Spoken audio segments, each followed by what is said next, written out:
नमस्कार दोस्तों। स्वागत है आपके अपने चैनल पर जहां हम आपको टेक, फाइनेंस और पॉलिसी से जुड़ी महत्वपूर्ण खबरें आसान भाषा में समझाते हैं। आज हम बात करने वाले हैं भारत के केंद्रीय बजट 2025-2026 की, जिसे वित्त मंत्री निर्मला सीतारमण ने संसद में पेश किया है। बजट का ये वीडियो क्यों देखना चाहिए? क्या इस बजट में टैक्स में छूट मिली है? कौन कौन से सेक्टर को फायदा हुआ और किसे नुकसान? सरकार की नई योजनाएं क्या हैं? बजट का आम जनता पर क्या असर पड़ेगा? अगर आप चाहते हैं कि बजट 2025 से 26 को पूरी तरह से समझें, तो इस वीडियो को अंत तक देखें। तो चलिए बिना देर किए शुरू करते हैं। 1 फरवरी 2025 को वित्त मंत्री निर्मला सीतारमण ने मोदी सरकार 3.0 का पहला पूर्ण बजट पेश किया। इस बजट का थीम है विकसित भारत 2047, यानी आने वाले 25 वर्षों में भारत को एक विकसित अर्थव्यवस्था बनाना। वित्त मंत्री ने कहा कि सरकार ग्रोथ को तेज करने और आम लोगों को राहत देने पर फोकस कर रही है। कुल बजट का आकार इस साल 45 लाख करोड़ रुपए रखा गया है, जिसमें सबसे ज्यादा फोकस इंफ्रास्ट्रक्चर, कृषि, स्टार्टअप्स और ग्रीन एनर्जी पर है। अब सबसे अहम सवाल, इस बजट में आम आदमी को क्या फायदा हुआ? आयकर में बदलाव, इनकम टैक्स चेंजेस 2025 से 26। 12 लाख रुपए तक की आय पर अब कोई टैक्स नहीं। 12 से 18 लाख की आय पर 10% टैक्स। 18 से 24 लाख की आय पर 20% टैक्स। 24 लाख से ऊपर की आय पर 30% टैक्स। यानी मध्यम वर्ग को इस बजट से सबसे ज्यादा फायदा हुआ। अब ज्यादा बचत होगी और खर्च करने की ताकत बढ़ेगी। जीएसटी में राहत, घरेलू इलेक्ट्रॉनिक्स और ईवी गाड़ियों पर जीएसटी कम किया गया है। मेक इन इंडिया प्रोडक्ट्स पर टैक्स में छूट मिलेगी। कृषि और किसानों के लिए घोषणाएं। कृषि क्षेत्र के लिए इस बजट में कई बड़े ऐलान किए गए हैं।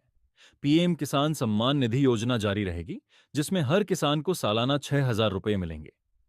ऑर्गेनिक फार्मिंग को बढ़ावा देने के लिए 5,000 करोड़ का बजट रखा गया है। डेयरी उद्योग के लिए सस्ता लोन मिलेगा। फसल बीमा योजना का कवरेज बढ़ाया गया है। किसानों के लिए इस बजट में नई टेक्नोलॉजी, डिजिटल एग्रीकल्चर और जल प्रबंधन को प्राथमिकता दी गई है। इंफ्रास्ट्रक्चर और रेलवे, सरकार ने इंफ्रास्ट्रक्चर पर इस साल 10 लाख करोड़ रुपए खर्च करने का ऐलान किया है। रेलवे बुलेट ट्रेन प्रोजेक्ट को फास्ट ट्रैक किया गया है। 100 नई वंदे भारत ट्रेनें चलाने का ऐलान। मेट्रो और रैपिड रेल नेटवर्क का विस्तार होगा। सड़क और हाईवे, नई एक्सप्रेसवे परियोजनाएं जैसे कि दिल्ली जयपुर और Mumbai Bengaluru highway. Green highway project के तहत इलेक्ट्रिक चार्जिंग स्टेशन बढ़ाए जाएंगे। इससे भारत की लॉजिस्टिक्स इंडस्ट्री को बड़ा फायदा होगा और यात्रा आसान होगी। हेल्थ केयर और एजुकेशन, स्वास्थ्य और शिक्षा के क्षेत्र में भी सरकार ने कुछ बड़े ऐलान किए हैं। आयुष्मान भारत योजना का विस्तार, अब 5 करोड़ नए परिवार इस योजना के तहत कवर होंगे। डिजिटल हेल्थ मिशन, टेलीमेडिसिन और ऑनलाइन कंसल्टेशन को बढ़ावा दिया जाएगा। सरकारी स्कूलों में स्मार्ट क्लासरूम और एआई शिक्षा को बढ़ावा मिलेगा। यूपीएससी और अन्य परीक्षाओं के लिए free online coaching portal launch किया जाएगा। इससे गरीब और मध्यम वर्ग के लिए स्वास्थ्य सेवाएं और शिक्षा सुविधाएं बेहतर होंगी।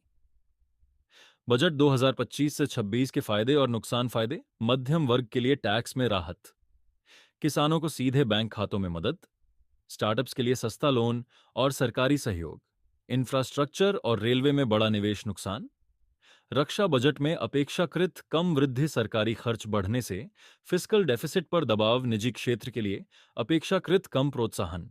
तो दोस्तों, बजट 2025 भारत की अर्थव्यवस्था को तेज गति देने और मध्यम वर्ग को राहत देने की दिशा में एक बड़ा कदम है।